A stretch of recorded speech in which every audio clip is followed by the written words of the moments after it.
dhoksuun danda'u dadhabbii koo dhaabachuu dadhabee hundaamu cuutaati qalbiin koo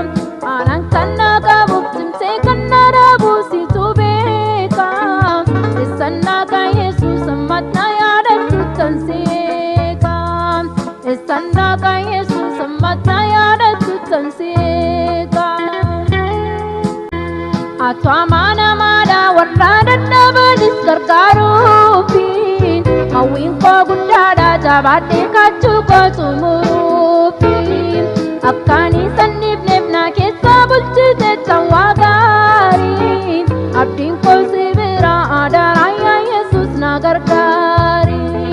eenyummaa koo beektaa si dhoksuun danda'u dadhabbii koo dhaabachuu dadhabee yeroo hundaamu cuutaati qalbiin koo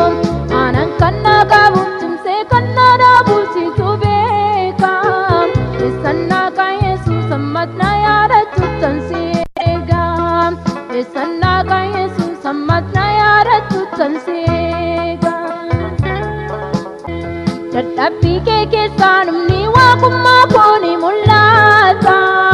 ayyaanni koo duwwaan si gaadhaabadhu jettee gooftaa humna kee naa kenni ayyaanni kee duwwaan nagaati siin eegaa yaa Yesuus na yaadadhu fannoo kee jalaatti eenyummaa koo beektaa si dhoksuun danda'u dadhabbii koo dhaabachuu dadhabee yeroo hundaamu cuutaati qalbiin koo